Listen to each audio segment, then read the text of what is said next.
Okay, good evening to all of you. I am really very happy to welcome you, all of you, for this 1 hour session on the basics of Six Sigma. So, thanks for all of you for coming together this time and joining this session. So, I will just give you a brief introduction about my company. Then I will give a small introduction about myself, and then I will just set the context. What is the purpose of holding this session? And then I will just run through the session for almost around 50-55 minutes. And then finally, last 2-3 minutes, I will allocate for explaining you what are the services being provided by us and what is the special reasons why you can consider taking training with us. And because a lot of participants are expected to join this session, unfortunately, there will not be any possibility for you to raise any questions because in that case, it will divert the entire attention of myself as well as the different participants. So even if you have any problem in uh, getting the audio or video not clearly also, I cannot help it because I have employed one of my relatives here at my house. So I am just giving a continuous feedback about whether people are able to get the see the screen and they are able to hear it. So that feedback is always coming to. So in case you are unable to hear or you are unable to see the screen, maybe there is something problem at your end. So in that case, I think you need to bear with me for problem and try to solve the problem at your end. So if there is any problem at my end, then I will just try to come through chat and then tell that there is. So with this small introduction, I will just start the session with giving a brief introduction about my company.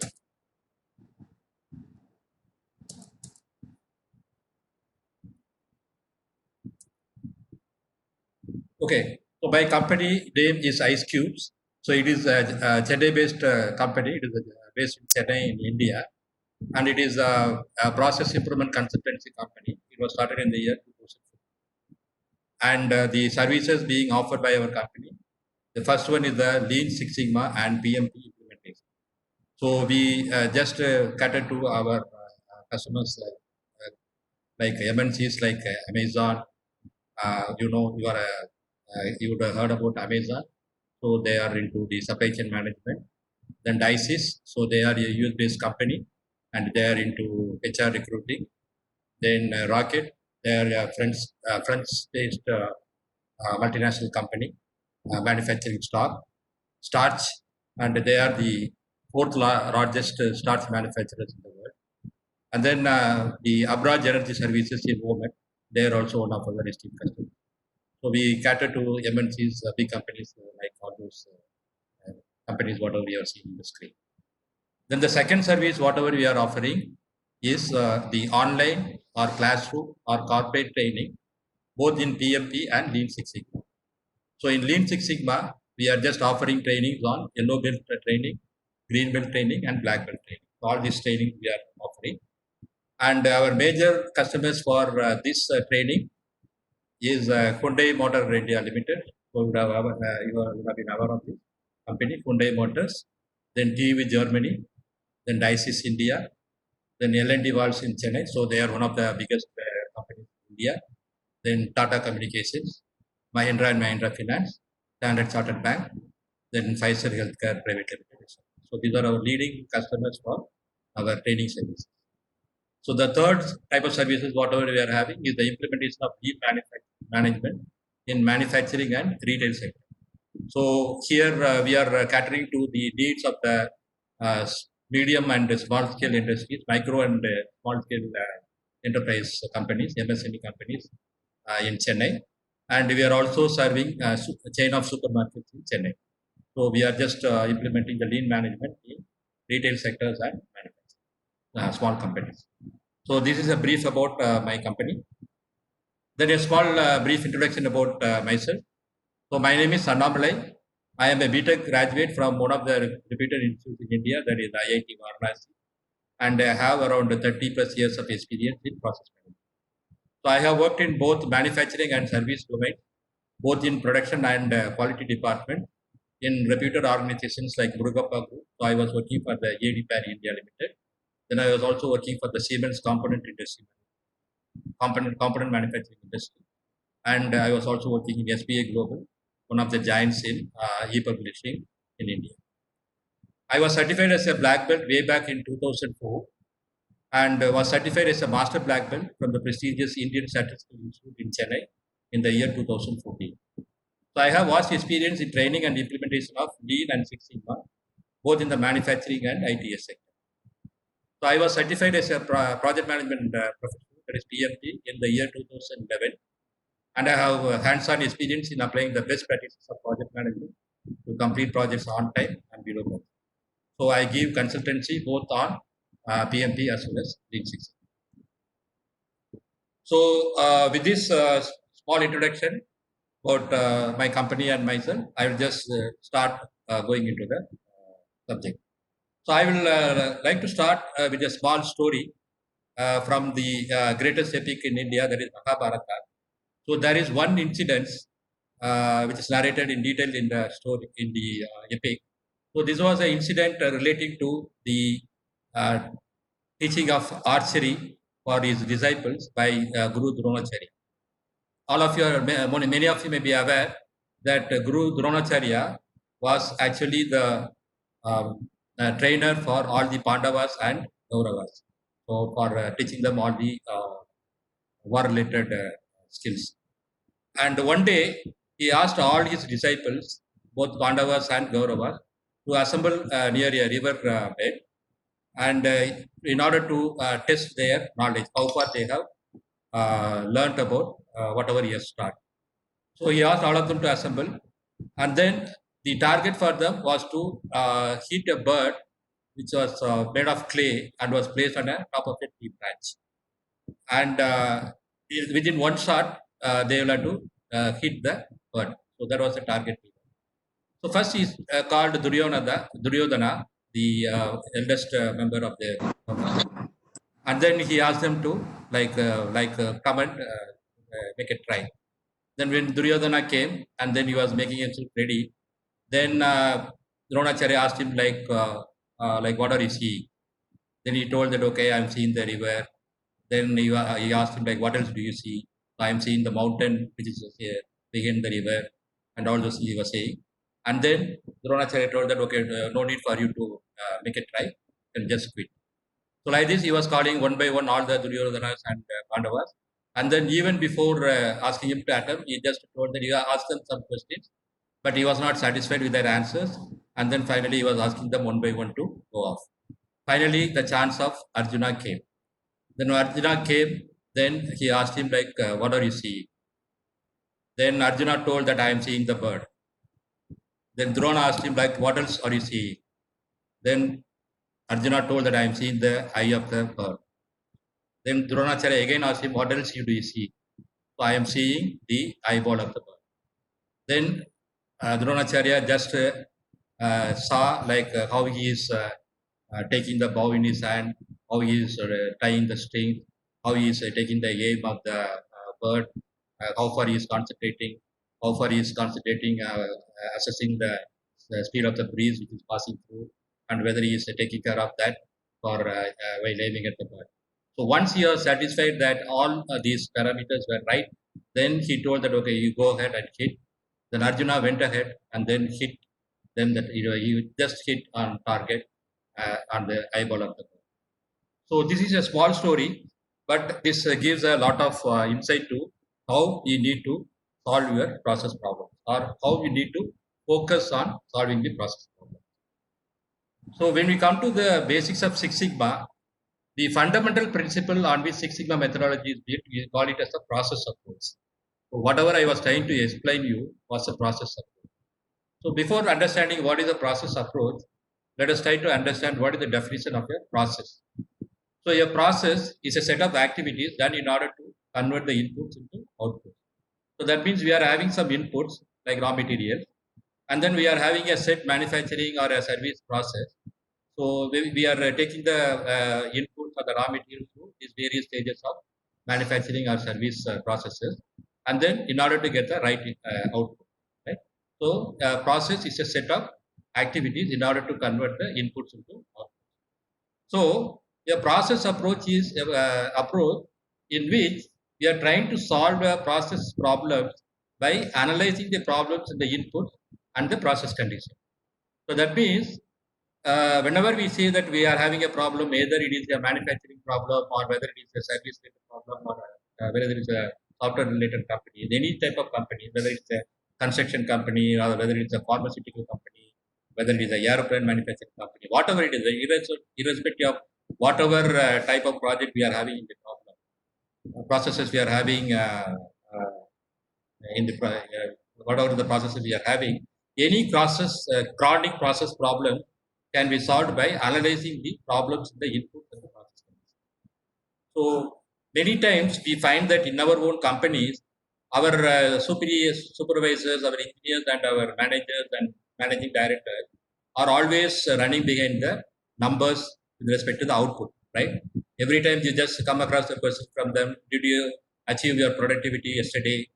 Where your rejections at the least lowest level, where your turnaround time adhered to, were you able to beat the customer deliveries on time.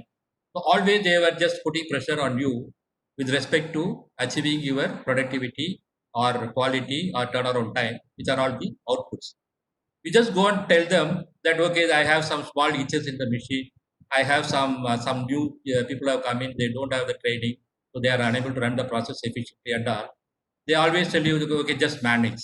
Okay, you just manage, run it because we cannot stop the machine or we cannot recruit a new person, and then you just carry on with that. So like that they always tell, but always they insist on having the output. So the Six Sigma methodology tells that if you take that route, then it will not be possible for you to get the right required output. So the basic philosophy of Six Sigma is control the inputs, control the process, then output will automatically be consistent and effective. So whenever you feel that there is a small hitch in the machine, and whenever you get the least amount of time to set it right, you set right the machine. Whenever you find that okay, experienced people are not there, you just try to see who is the best person who can attend to that machine and then employ him for the machine. Whenever you feel that the people are not following the processes, you ensure that you just make some instruction or some visual process guidance so that they will be able to follow its good way. So just make and then whenever any raw materials are coming, don't compromise on the quality of raw materials. And whenever you find this thing, don't afraid to reject it and send it back to the supplier. So once you are controlling the inputs and controlling the process conditions, then the output will automatically be consistent and effective. So this is what I was explained in the example I just gave you. So when Dronacharya was training his disciple, he was not focusing on the output. He would have clearly told that okay, now even he would have told that okay, I will give you 5 chances. So even if you are getting it once, then it will be good. No, he was very demanding. He told that I will give you only one chance, and then the first chance.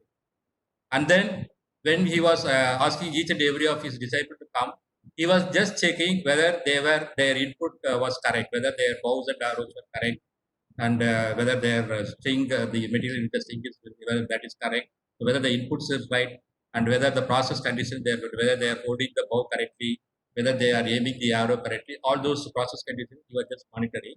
And then whenever he felt that the inputs were not right or the process conditions were not, then he told that output will not come. There is a waste of time. Just don't even attempt. But when Arjuna came, he told that he found that the input was good, correct, and all the process conditions he was managing correctly. Then he told that he was 200% confident that the output will definitely come. So he gave the clearance for him to hit the arrow, and then he went and hit the arrow. So this is what is the basic principle of Six Sigma. That is, control the inputs, control the process, then output will automatically be consistent and effective.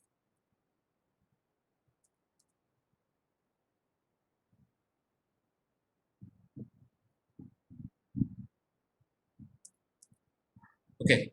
So whenever we are talking about the process, so you always find that there is always a variability in the process.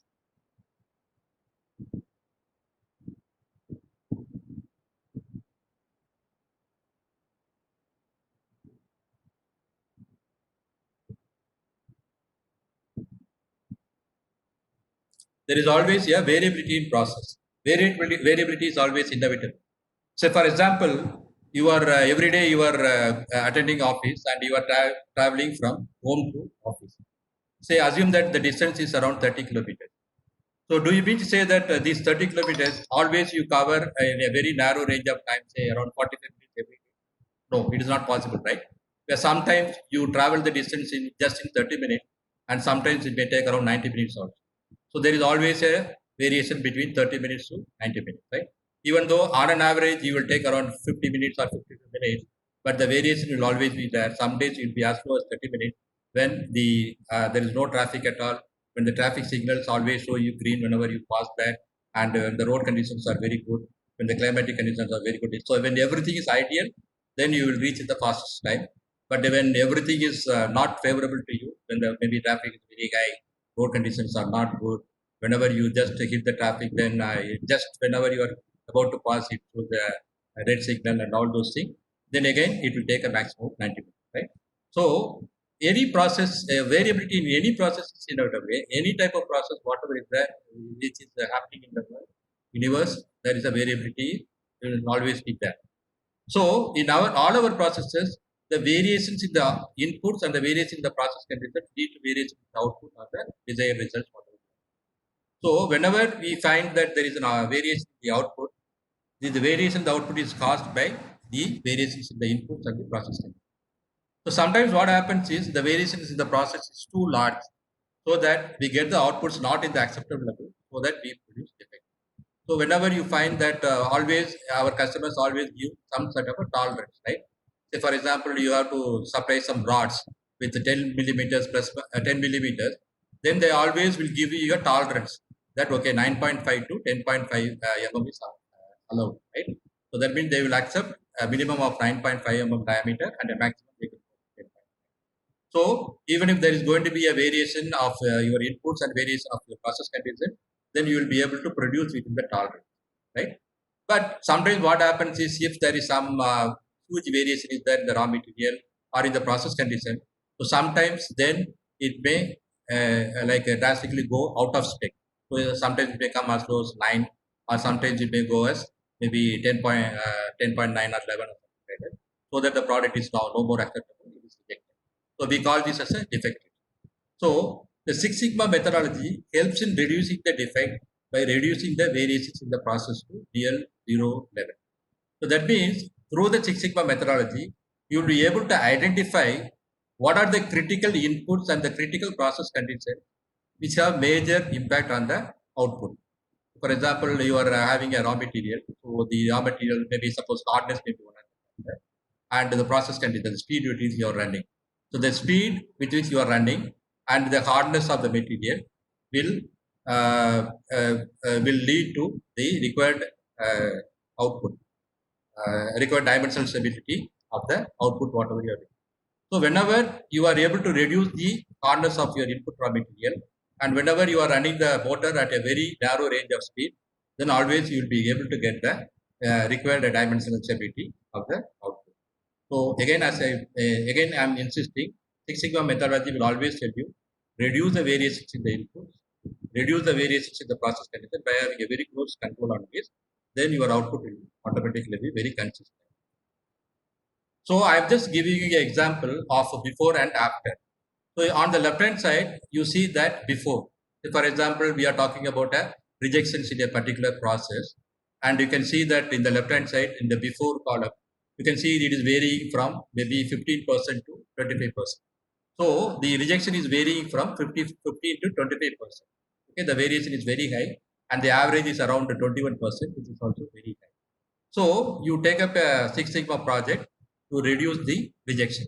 So whenever you are doing a project, Six Sigma project in the correct way, then normally it takes around 5 to 6 months. So after completing the project, you find that the variability is coming down, and also the rejections also are coming down.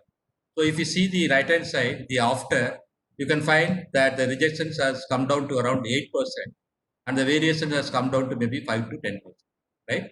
So you find that the variation has also reduced, and the improvement has also taken place, that the defects have also reduced.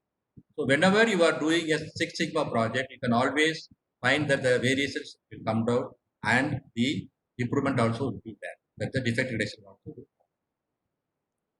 So now I come to the basic definition of Six Sigma methodology. So a Six Sigma is a data-driven statistical methodology. So as I was telling you, Six Sigma helps you to reduce the variations in the output. So it is not that any Six Sigma, any problems you have process problems, then you just take a problem and then you do a Six Sigma project, and within 1 month you will get the results. No, that is not at all possible. So Six Sigma is a very structured approach. So it is a data-driven approach. So whenever you are talking about a process problem, then you will have to collect a lot of accurate data. So you will have to collect a lot of data, and then you will have to apply a lot of statistical tools for analyzing and improving.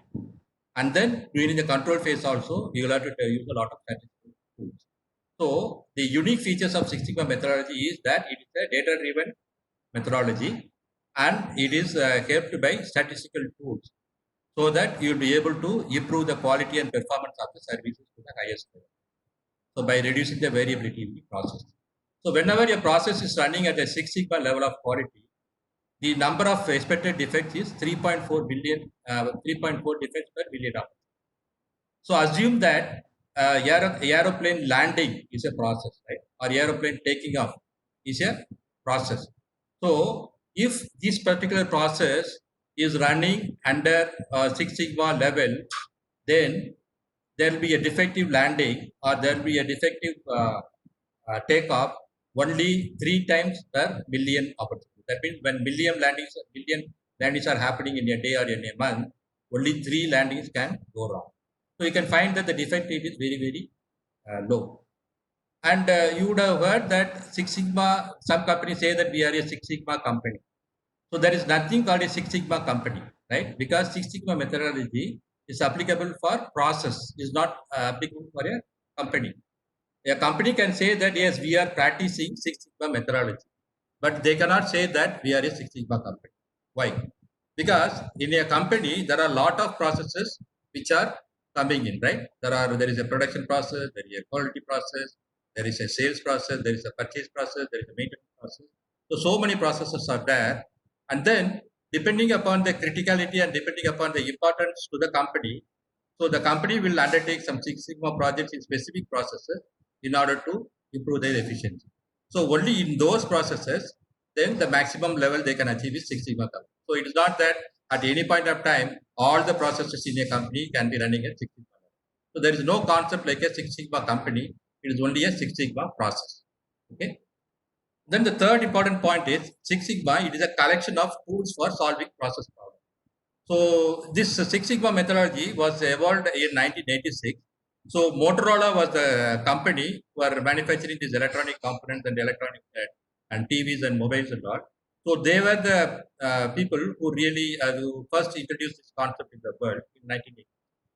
So the effort for developing this methodology started when the CEO of the company talked to their senior management, and he told them that the quality and services of Motorola has become so bad that it has started stinking. So we need to do something about it. And then he put all his best people to find out a way of coming out of the problem, and then the Six Sigma methodology was evolved. So there was no new tools or no new concepts were developed because of Six Sigma.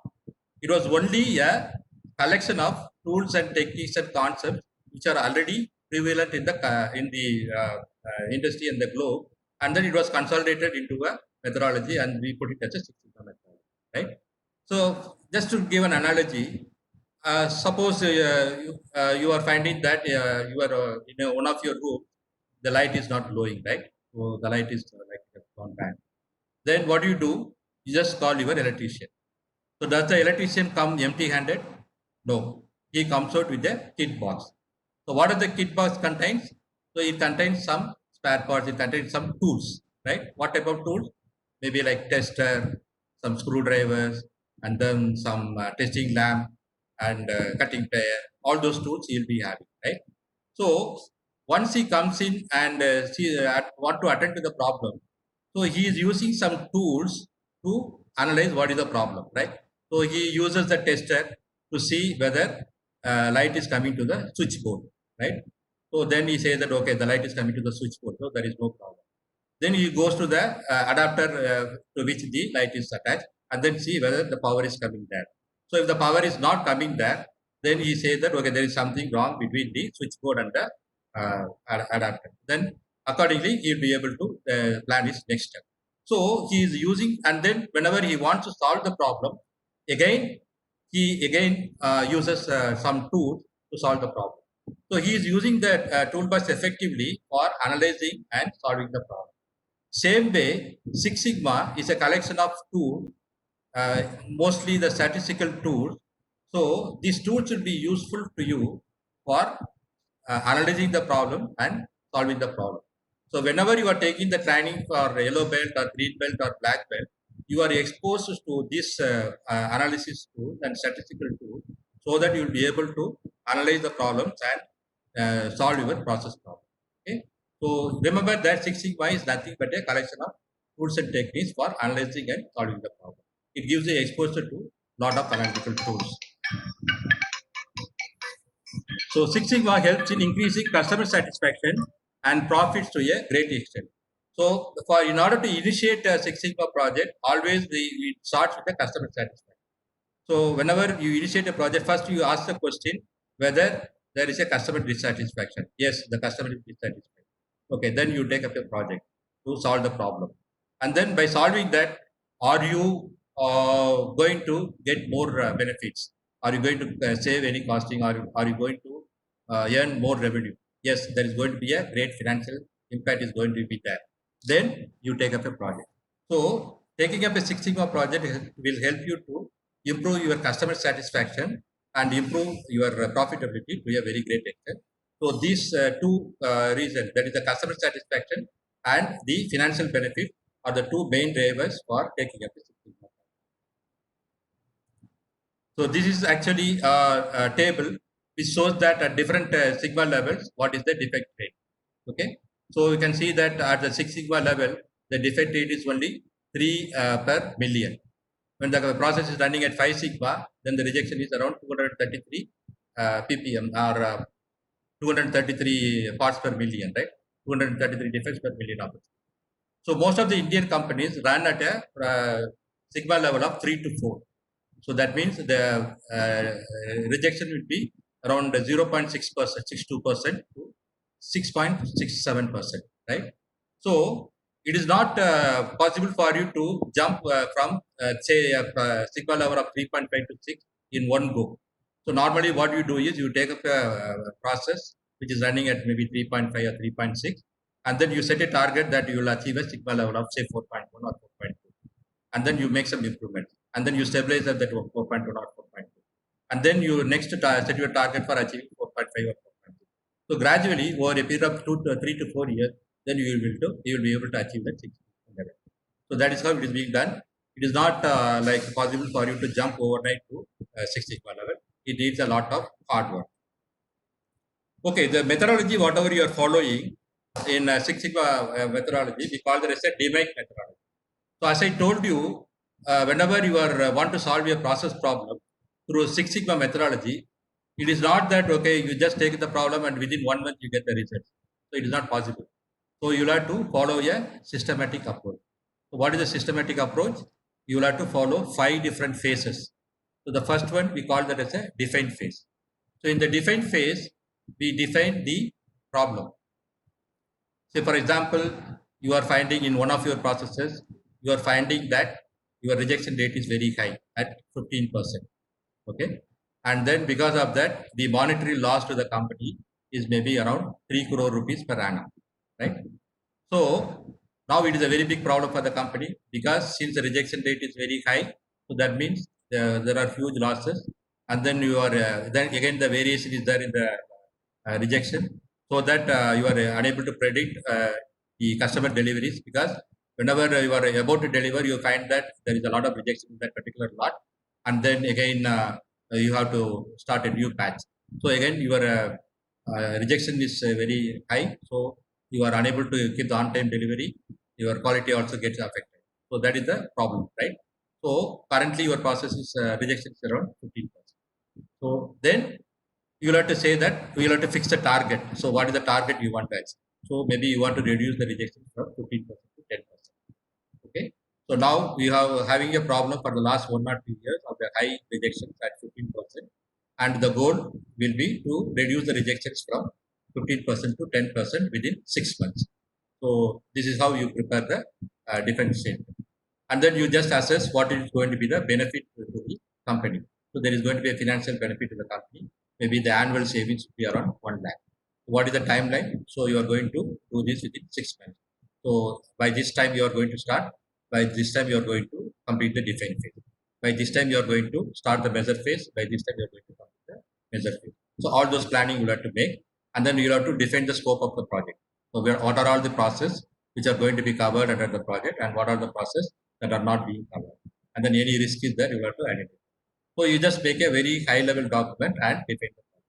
So the key elements to be defined are the problem statement, the goal statement, then the financial benefits, and the timeline. Okay. And then once you have defined the problem, it is very, very easy for you to solve. You can take for granted that 50% of your problem is solved if you have defined the problem very clearly. Many times the companies are unable to define the problem very specifically, and then they want to take up a very huge and complex problem to solve a 60 project. And then because of the very high wide and scope, the project may end up as a failure. So you have to be very careful whenever you are defining the problem, whenever you are scoping the project, whenever you are fixing the timeline. And you have to ensure that the adequate resources are available in terms of hardware, software, and manpower. Okay. So that is what is happening in the define phase. So after the define phase is completed, then we go to the measure phase. So during the measure phase, we collect a lot of data. So what is the type of data? We try to first we start with a brainstorming session, and we do a cause and effect diagram or a fishbone diagram to identify what are all the potential causes for the rejections. We told that very high rejection is there, 15% rejection is there. So what are all the potential list of causes which may cause? So whenever you do a brainstorming session and do a cause and effect diagram, you may be able to identify around 35 to 40 reasons. Then you just prioritize those causes using your knowledge and experience, and then limit it to maybe around top 10 to or 5 causes, and then you just start collecting the data. So that means when these are the causes and these input parameters and these process conditions are running under this settings, then my output parameter is like this. Say for example, when raw material of batch A running under a temperature of 200 degrees centigrade at the 50 psi pressure, then the rejection is 17%. So like this, under the different input and process condition, what is the output we are getting? So that you just keep on collecting the data. So while data collection, you have to be very careful that whatever the data you are collecting is very accurate. Why it should be accurate? Because we are going to put this data into statistical tools. And you know that statistical tools are not humans, right? So whatever the data you give, they do some mathematical calculation, and based on the calculation, they will give the output. So it is just like garbage in, garbage out. If you give accurate data to the statistical tool, then it will give you the accurate result. If your data is not accurate, then that will give you a misleading information, which will not be helpful for the project to be completed successfully. So the data accuracy is very, very important. Okay. And then once you have collected the data, then during the analyze phase, then you will have to put this data into the statistical tools. So there are a lot of statistical tools available, like regression, hypothesis testing, and so many different statistical tools are available. So this statistical tool will help you to identify the critical 2 or 3 input or process variables which is having the maximum impact on the output. So for example, as I was telling you, maybe it may say that for the higher rejections in the process, maybe the running speed of the motor and the temperature of the temperature under which is process. So the temperature and the running speed of the motor. So these two are the critical parameters that has impact on the rejection. So likewise, the statistical tool will help you to identify the critical parameters which has maximum impact on the output parameter. Then the output of the analyze phase is the validated root causes for the problem. Then once you have identified and validated the critical root causes for the problem, then you move on to the improve phase. So in the improve phase, you try to find the solution of how you are going to control these 2 or 3 critical parameters, which is having the major impact on the output. Then you can use some statistical tools for solving the problem, or you can use some creative reasoning and creative analysis tools, or you can use some lean tools like 5S, Pocoyoke, and so many different lean tools are available.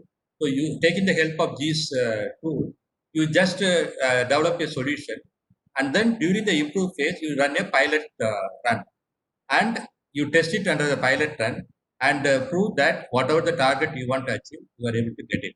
That means with the one batch of the material, you just try to closely monitor and control the input and process conditions which you have identified through the analyze tool, and then run it and see whether you are consistently getting the expected yield. You are able to control the rejection time near about around 10%. So that means once you are able to prove that you are able to consistently get other particular output in the pilot scale, so that means your improved phase is completed. Then in the control phase, then you'll have to come out with a plan of how you are going to implement it by full scale. That means the regular production. On a day-to-day basis, how we are going to control this process and the inputs. The major critical ones, whatever you are identifying. And then you will have to implement the improvement plan for the entire. So you have to scale up with the control. And then after the scaling up is completed, you'll have to monitor and control this input and output parameter at least for 1 year to see whether it is consistent. Because many times what happens is maybe the improvement we are able to sustain for maybe 1 or 2 months. So what happens is slowly over a period of time it gets digressed, and then slowly we just go back to the old state. So that should not happen.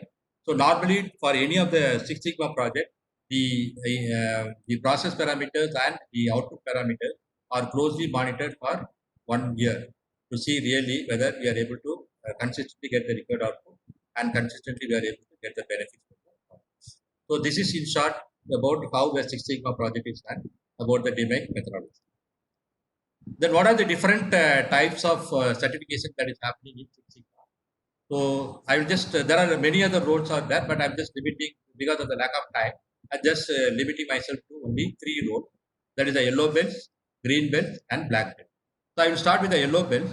So in the yellow belts, it is normally a training of 1 or 2 days is given to the participant, and they are exposed to the general concepts of Six Sigma, and then during the define, measure, and control phase.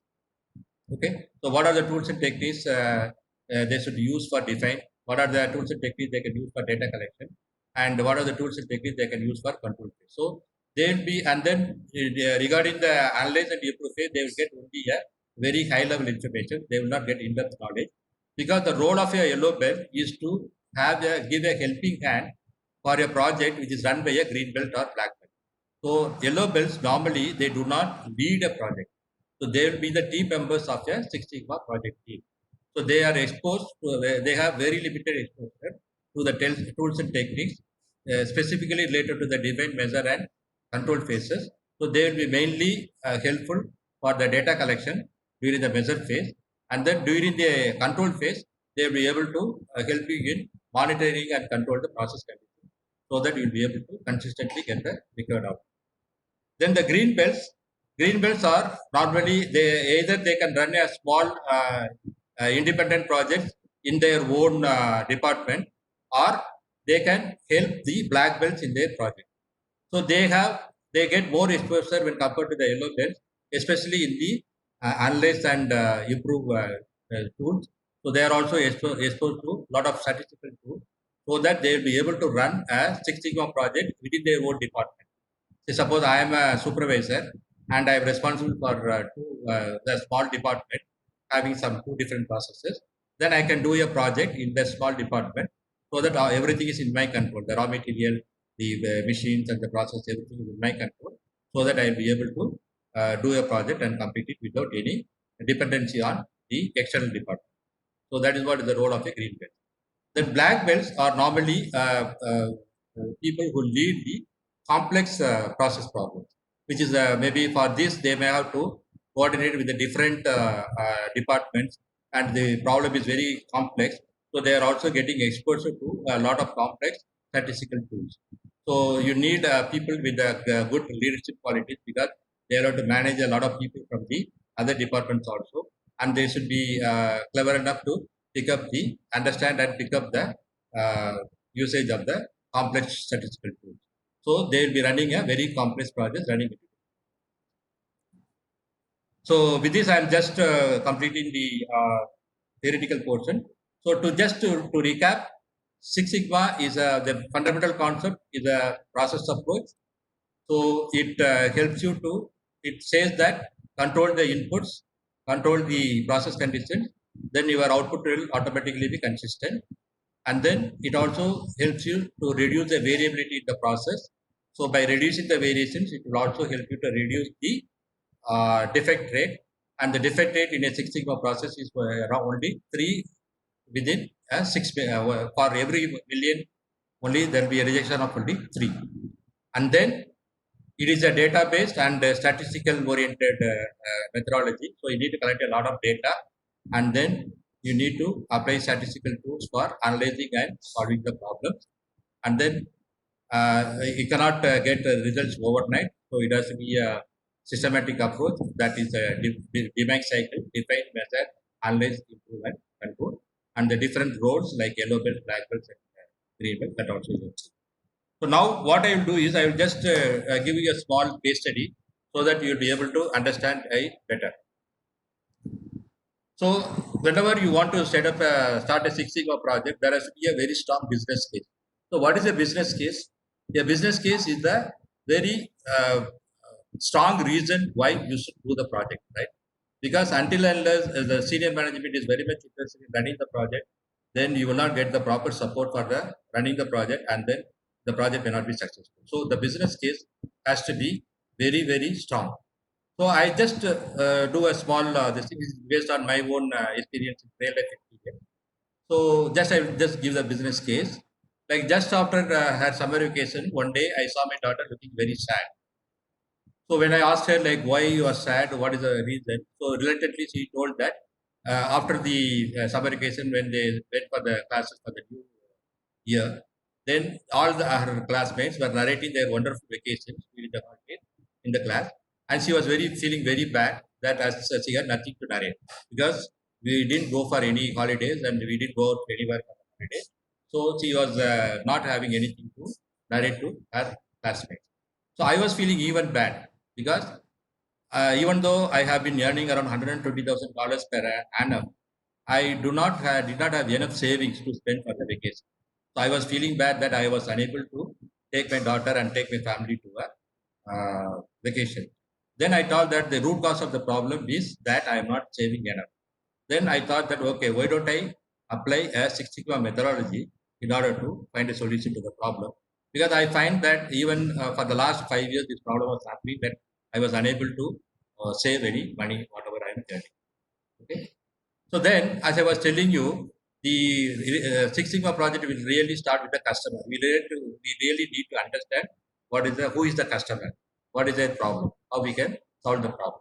So here, in this case, the customer is my daughter, because I want to satisfy her. So there is a dissatisfaction in my customer, that is my daughter. So I need to solve it. And then what metric I want to improve? The metric for improvement is the savings. Because if I have the saving, then only I will be able to take her to the holidays, and then I will be able to satisfy her. So the metric for improvement is the saving. Then what is the problem statement? So the problem statement says that savings from a salary is 0% against a targeted saving of 5% for the last 5 years. That means for the last 5 years, I have been trying to save around 5% of my salary, but always at the end of the year, I was ending up zero or negative.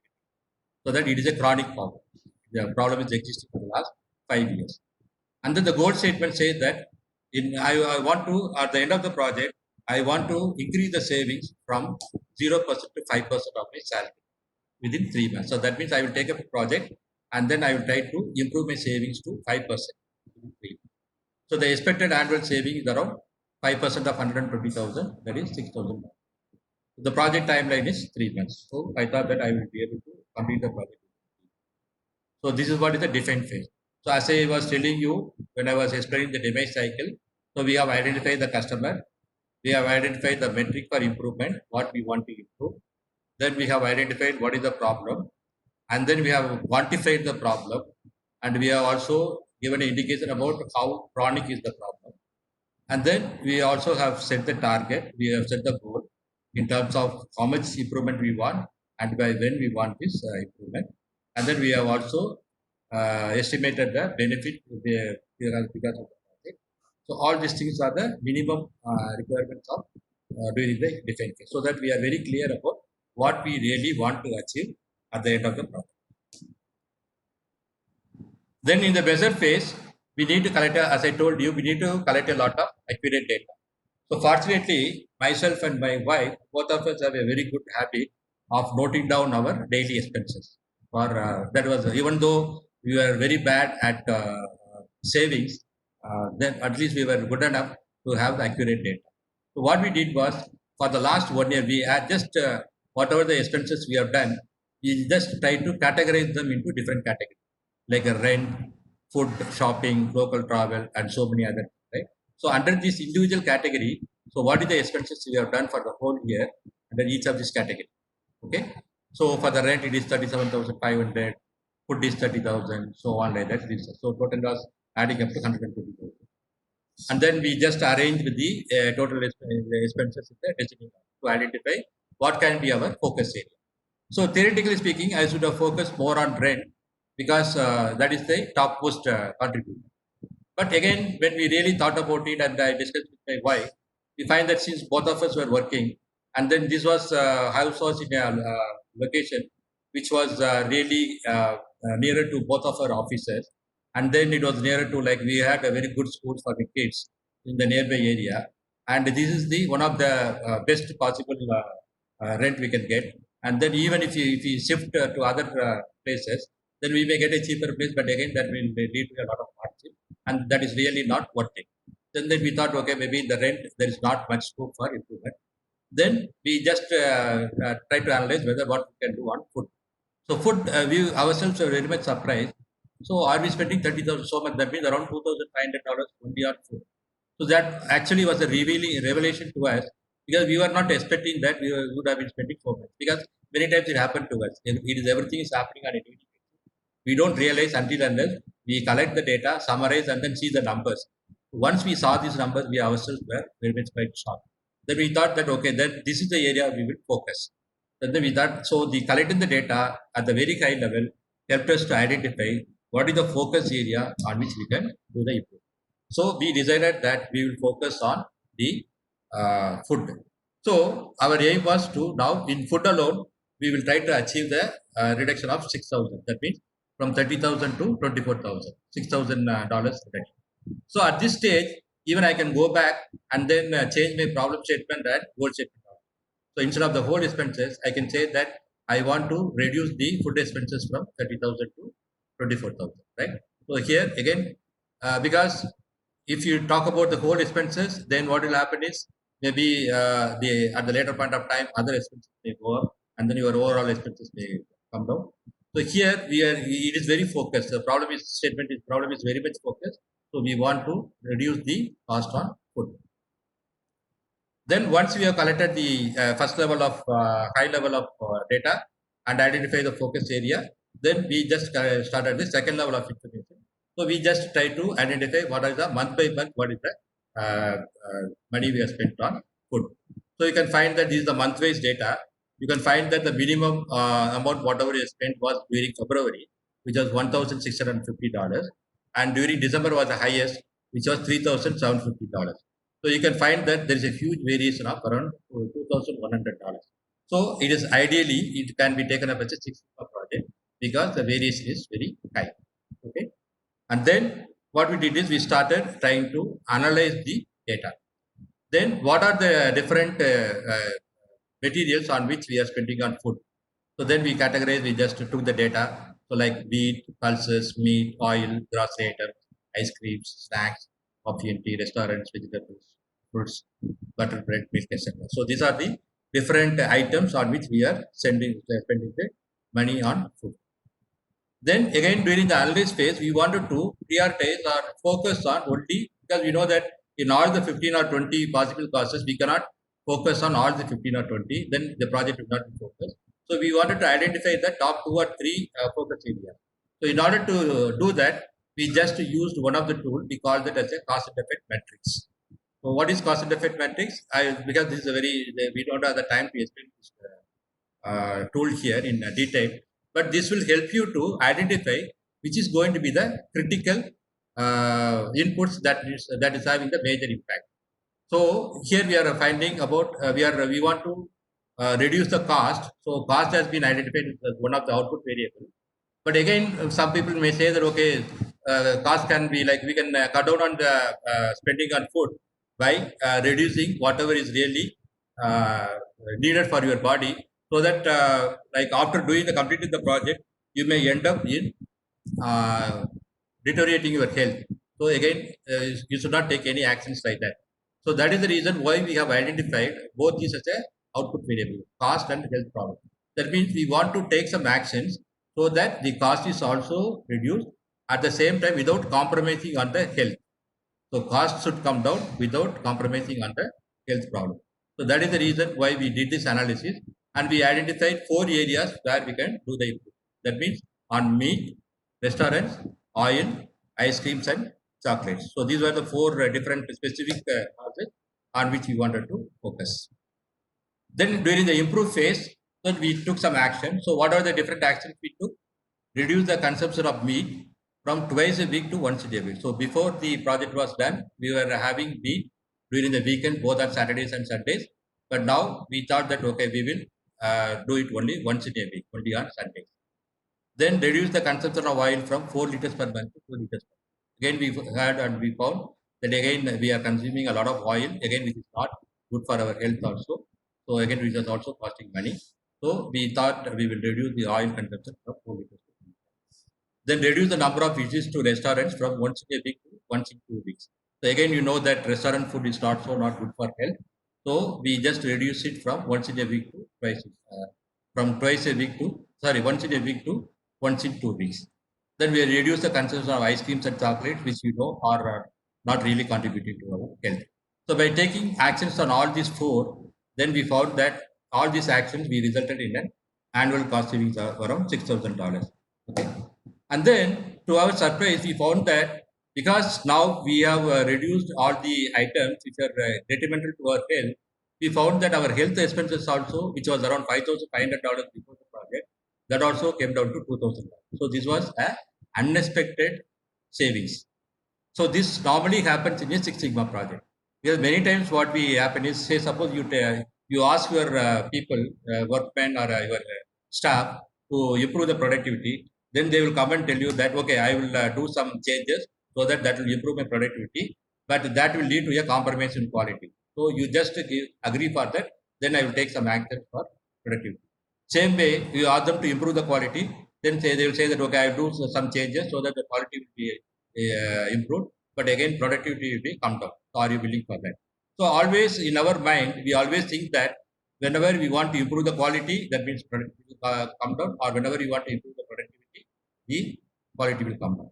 But Six Sigma is the only methodology where, since you are identifying the root causes of the problem and you are finding a permanent solution for the problem, both your contradicting requirements should be met. That means both your quality will also improve and productivity also will improve. Like how we have seen in this case, by reducing the expenses on food, I have not compromised on the health. In fact, my health, the spendings on health also has come down because I have now understood the importance of my health, how the food is contributing to the health. So I am just very health conscious now, which has helped me to reduce the cost not only on the food but also on the health. So in the control phase, we will have to really see whether we are able to uh, control and sustain the improvement. So you can see in the left hand side, this is the before data. So whatever the data I showed in the table, So for the 12 months from January to February, so this, you can see that there was a lot of variation was there, and the average expenses was coming to around $2,500. So after the project is completed, you can find that the variation has come down, and you can also see that the mean expenditure also has come down to 2,000. So there is a reduction of mean spending from $2,500 per month to $2,000 per month, and there is a very good improvement in the variability also. Variability also has been substantially reduced. So now what is the current status? So by since I have practiced this for the last 5 years, I find that my annual saving has increased by 10% for the last 5 years. After the completing also, I am able to sustain this improvement for the last 5 years. I am able to make save around 10%. And then my expenses on health and loan repayment have come down. Since I am saving more money, I am able to make some loan payments in advance so that my expenses on loan repayment also has come down. And as a part of the project, I have reduced my health also. So in addition to saving on food, I have reduced my expenses both on health and repayment. So these two are the what we call as a hard saving. Hard saving means whatever the saving, you can just measure in terms of the dollar terms, hard saving. And the next two are, we call that as a soft saving, which are very important, but you cannot measure in terms of dollar value. What is that? Every year I enjoy vacation with my family in an exotic location. And most important of all, I can see happiness in my daughter's face during vacation, for which I can never fix a monetary value. So you can find that in your company, even though there may be some projects which may be taken up to, for cost impact. Again, the projects on customer satisfaction or employee loyalty or employee satisfaction also are very, very good way of very good outcome of the good projects. So with this, I'm just concluding my session. So both on the theoretical and practical part of it. And then I would like to end this session with telling you what are the different advantages of taking the training in high school. As I told you, with in Six Sigma, we are offering training in yellow belt, black belt, and green belt. Okay. So you can see that this is only a demo presentation, and you can find that this is a very simple and easy to understand presentation, but without compromising on the complexity or quality of the content. So you have seen that while explaining you about the basics of Six Sigma, again the quality of the content has not been compromised, but we have tried our best to make it very easy and simple to understand. So this is one of the unique feature of our trainings. Then the second important unique thing is that we give a lot of real life examples for easier understanding of concept. So you would have seen that I have told some stories, and then whenever I took the case study, it was a real life experience. And many times I have seen that this exposure to Six Sigma methodology has helped me not only in my professional life but in my personal life also. So every time, because your mind is always tuned to approach any problem as in a process approach. Okay, there are inputs to any process. There is an input to a process. There are some process conditions. You control this, then the output will automatically. So this will help you to improve your personal life also. Then whenever we are taking the training, we give a lot of examples from manufacturing, service, or software development also to enable participants to relate to their area of work. Since I have exposure to manufacturing and service industry, and I also have exposure to software development, because in the both the companies wherever I have worked in manufacturing and services, I have also involved in the software development in terms of the ERP and workflow management tool. So I have played the role of business consultant, and I also assisted the teams in the user acceptance testing, that is the UAT. So I can just speak in the language of the software development people also. So depending upon the composition of my training batch, I will just give ample examples from my own experience. I will be able to give a experience which you can relate to your area of work. Then, unfortunately, this session we were unable to interact because of the limitations we had, since it is a very short session. But normally, the sessions, whether it's an online session or whether it's a classroom session, it is very interactive sessions. And then I always believe in the way of asking more questions and then trying to get the answers from the participants themselves so that their understanding will be better. And not always, as you have found, the presentations will contain a lot of relevant images. And then during the real trainings, we use a lot of videos also. so that you'll be able to understand the concept very clearly. And the last but not the very least, this is a very, very important and unique feature available only with IceCube. That is, we just give a green belt or black belt project guidance under simulated conditions relating to your area of work. Because many times what may happen is you may like to, many of companies, they offer you the green belt or black belt training, but you don't get exposure to how to use these tools in your real life work. And in your real life work, you will not be able to take a Six Sigma project because maybe in the kind of your company they are not really focused on doing Six Sigma.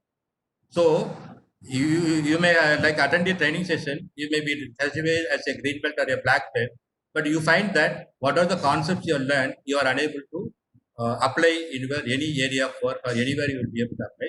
So over a period of 2 to 3 years, whatever you have learned, will just you have applied.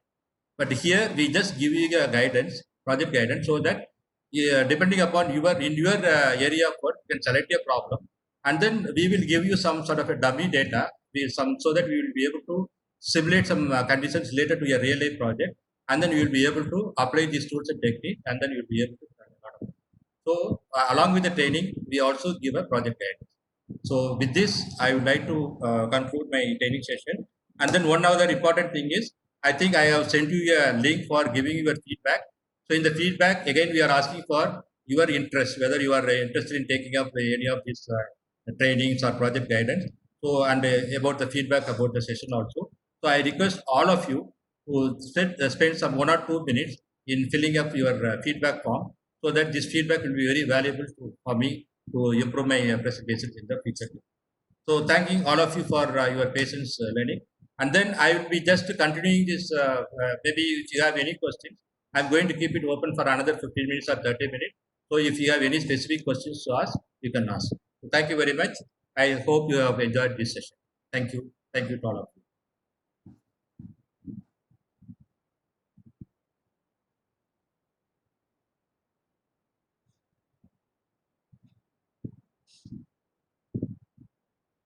Okay, if anybody has got any questions, maybe you can ask.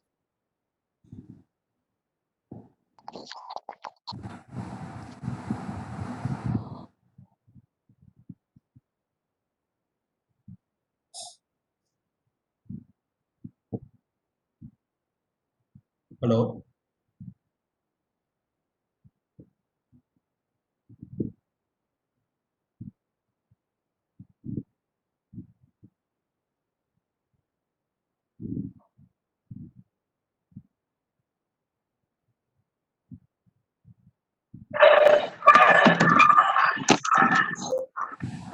Hello.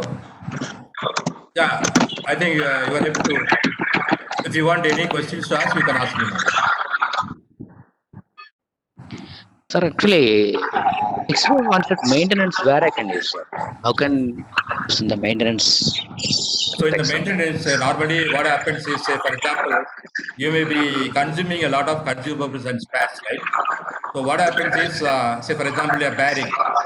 The normal life of a bearing may be 1 year, but because you are not using in the ideal conditions, you may like sometimes within 6 months you may have to force your bearings. Like that, some very costly spares or consumables may be there, which is very like so. For that type of cost reduction, then you can be able to you'll be able to take some apply this to the product.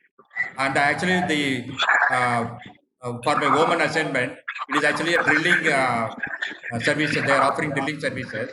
So in that company, I have taken up a lot of projects for reducing the cost of consumables and spares.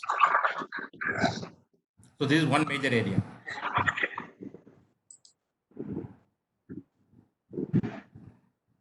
thank you, sir. Thank you. Okay. Any other questions? So somebody is asking for, can you get a recorded link of this session?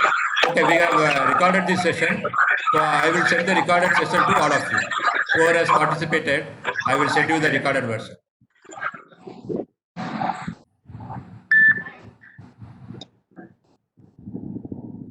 Okay, I request please fill up the feedback form, so that will be really very helpful for us to improve our presentation in the next two sessions.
Hello, sir.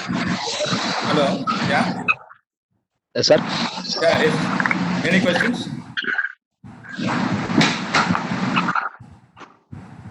Hello. Yeah. Any questions? Yes sir, ஒரே ஒரு feedback மட்டும் சொல்லிக்கலாமா இப்போ? சொல்லுங்க சொல்லுங்க. Yes sir, actually நான் ஒரு 3 இயர்ஸா அந்த 6 மார்க்ஸ் ரிலேட்டடா நான் ட்ரைனிங் பார்க்குறேன் சார். ஸோ நிறைய மீட்டிங் அட்டன் பண்ணியிருக்கிறேன். சரி. இது வரைக்கும் 6 பேசிக் கான்செப்ட் கூட புரிஞ்சது கிடையாது. சரி. இன்னைக்கு நீங்க போட்ட அந்த கேஸ் ஸ்டடிஸ் பாருங்க சார். ஸ்டடிஸ்னால என்னால ரொம்ப தெளிவாகவே வந்து 6 மார்க்கு அனலைஸ் பண்ண புரியும். சரி. ஓகே. கேஸ் ஸ்டடி வந்து ரொம்ப சரி. ரொம்ப தேங்க்ஸ். நீங்க என்ன மாதிரி இதுல நீங்க வந்து ஒர்க் பண்றீங்க? Sir maintenance. ஸோ மெயின்டெனன்ஸ்ல நான் சொன்ன மாதிரி என்னோட ஒரு கம்பெனி இப்போ இந்த என்னோட ஸ்லைட்ல நீங்க பார்த்துருப்பீங்க, ஓமன் கம்பெனி ஒன்றுல அவங்க வந்து இந்த பெட்ரோலியம் ட்ரில்லிங் வெல்ஸுக்கு வந்து ட்ரில்லிங் சர்வீஸ் ஆஃபர் பண்ணுறாங்க. அங்கே வந்து நிறைய இந்த மாதிரி ஸ்க்ரீன்ஸு நிறைய இதெல்லாம் வந்து யூஸ் பண்ணுறாங்க, கன்சியூமர்ஸ் அண்ட் ஸ்பேர்ஸு. அதெல்லாம் வந்து நம்ம வந்து சப்ஸ்டான்ஸில் ரெடியூஸ் பண்ணுறதுக்கு வந்து இந்த மெத்தடாலஜி வந்து ரொம்ப ஹெல்ப்ஃபுல்லாக இருக்கும். சார் அந்த கேஸ் ஸ்டடியை வச்சு புரிய ஆரம்பிச்சு சும்மா ட்ரை பண்ணுறேன், எனக்கு புரியல பட் அந்த சொல்லுங்க.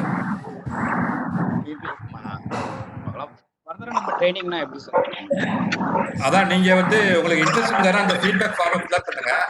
அப்படி இல்லாட்டி என்னோட டெலிஃபோன் நம்பர் கொடுத்துருக்கேன், என்னை நீங்க கான்டாக்ட் பண்ணுங்க. ஸோ உங்களோட இன்ட்ரெஸ்ட் என்னன்னு பார்த்துட்டு நம்ம அதுக்கேற்றபடி உங்களோட பேக்ரவுண்ட் என்ன, உங்களோட இன்ட்ரெஸ்ட் என்னன்னு பார்த்துட்டு நம்ம அதுக்கேற்ற மாதிரி உங்களுக்கு தகுந்த மாதிரி நம்ம கஸ்டமைஸ்டு நம்ம வந்து ஒரு அப்ரோச் பண்ணுவோம். சார். Okay sir. ஓகே. உங்க பேர் சார்?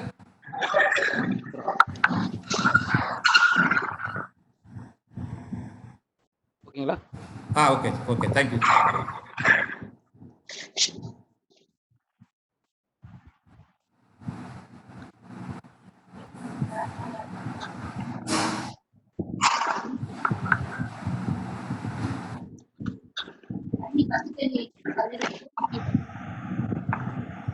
ஹலோ. வேற ஏதாவது கொஸ்டின்ஸ் இருக்கா?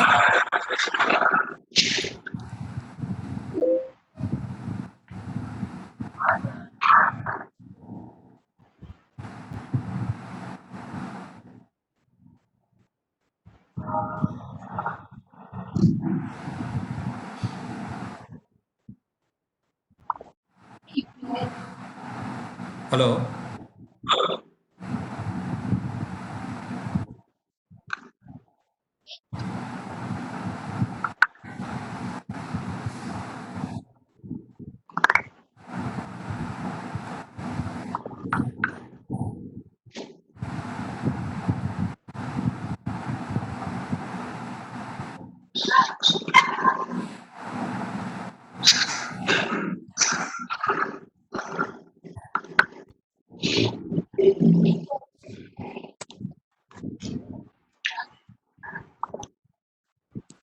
ஹலோ.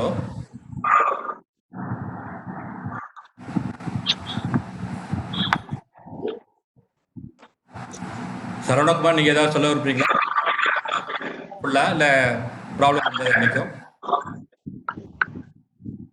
இல்ல sir. Thank you sir. Like as I said yesterday I had some difficulties sir. சரி. I did not had like I was here session.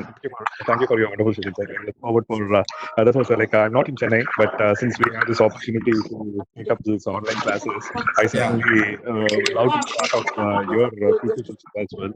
So let me see sir, like only thing is like I'm in Tirupur now sir. Yeah, I know that because I seen that you are in Tirupur, right? What type of industry you are working in? Actually, I moved to from. I used to be in IT. Yes, I used to work for a BPO concern, and now I moved out of service industry and I moved to garment manufacturing, sir. Okay, artificial diamond. Yeah, into exports. Garment manufacturing into exports and. Okay. Okay. But now the industry is not all that great. Okay. Yeah, I actually I'm also taking up the PhD exams as well, and had an opportunity to be part of the training session on PhD. And I really liked your training session that you had today with real-time example, like, which could be easily understood by everyone. Yeah. So that's really nice. I'm sure like all the techniques and the tools, like whatever is required for Six Sigma, I'm sure like yeah, with your kind of approach, I'm sure like everything will be will be easy to understand. Yeah. Yeah. So Okay. like I've actually undergone black belt training from a different organization, but even now, like if anyone asks any questions with regard to tools, what is being used in each and every stage, I'm not that confident in answering. Yeah. Yeah. Yeah, but now the way you had taught the training session, I'm sure like if the similar kind of approach is being given, a clear understanding will be there. Definitely, like, even in sleep, we'll be able to recollect and answer. So once you know the real use of the concept, Yeah. I think like I think like the more you're training, the way that you take training is totally different from rest of the others that I've already attended. So, Yeah. Yeah. So though I I'm don't. not black Yeah. belt certified, I would love to. Yeah, I would love to be part of any green belt training program. Just Yeah. wanted to check, like, do you have, like, if at all, if you have any plans to start like program in batch or something like that, you can let me know, sir. I will also try to be part of it. Yeah, so And you that can is the also let me reason. know, like, Yesterday also I conducted a session. So today also the session. right. So I have just collecting the requirement, and then I will be like contacting you next week. And then if participants are there, then I can fix up in batch. I will inform you. Sure. Okay, Okay, okay. sir. Fine then. I look Thank you. forward for Thank you that, very sir. much. Okay, thank you very much. Okay, thank you for your time, sir. Thank you for Okay, your thank you. training as well. Okay, Great. thank you. I'm like the time is worth invested. Thank you, sir. Thank you for all the information. Thank you. Okay, thank you. Thank you. Bye. Have a good day, sir. Bye. Okay.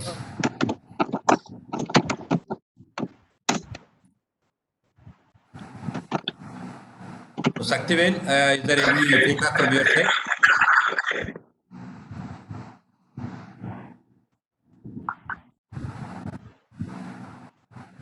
Saktivel?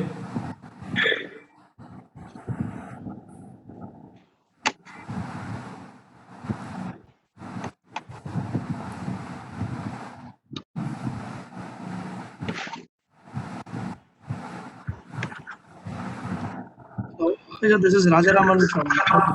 Yeah, yeah. Good evening. Yeah. You want to tell something? Yeah, the session was very useful actually. I work for Accenture. Okay. I'm currently a senior business analyst. I was before working with Standard Chartered and McKinsey. Okay. You conduct PMP training also, no? I Yeah, saw yeah. you on the Conduct. website. Yeah, yeah. I conduct PMP training also. But I'll contact you tomorrow for more details. Yeah, yeah. Sure, sure. Okay. That's the number, right? The same number. Yeah, yeah. Whatever the number I have given you, that is the number. Even in the PPT, you can see my mail ID, you can see my website, you can see my contact number. Everything is there. But the syllabus for Lean Six Sigma does not differ for manufacturing IT or something, right? It's all same syllabus. Yeah, it is all same. All same. And my approach Sure. more of on the practical side. Like what happens is many times people get certified as green belts or black belts, but if they want to attend some interviews, and then the interviewer is asking some questions like what was the problem, what type of tools you use, normally they will find it very difficult to answer. But in through my approach, what you do is I just try to make it as practical as possible, so that you'll be able to explain with confidence whatever the tool you are going to use and what circumstances, True. what tool to be used. So all those things you will be able to like really understand. True. Sure, sir. I'll get in touch with you today. Yeah, yeah, sure. Thank you very much. Yeah, thank you so much. Okay.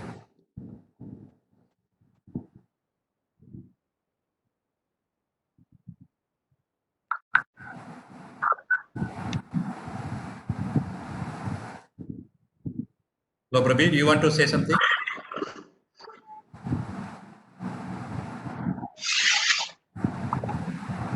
Prabir?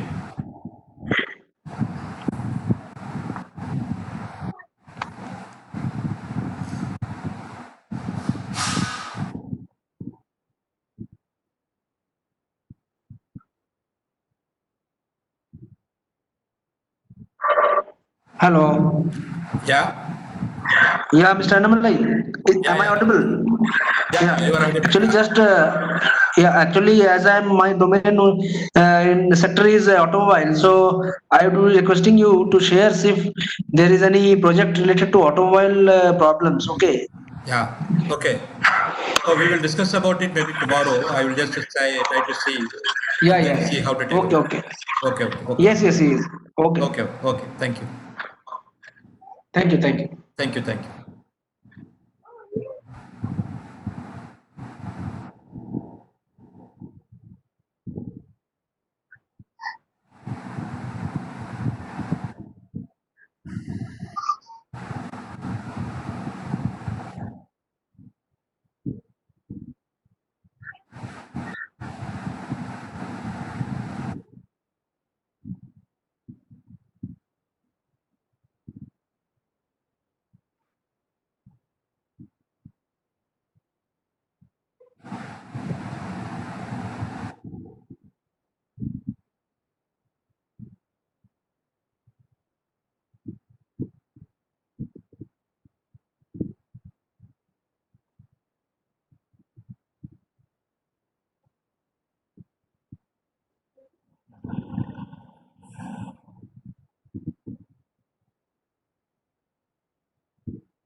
அதில் எத்தனை பேர்?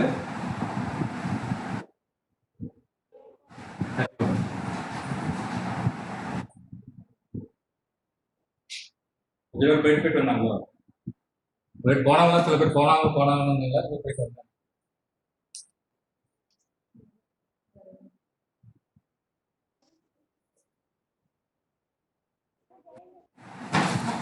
இவங்க போயிட்டாங்களா இங்கே?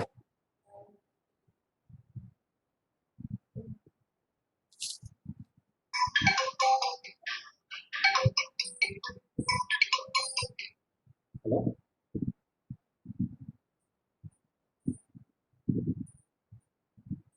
கொஞ்சம் மொத்தம் ஒரு 4-5 பேர்.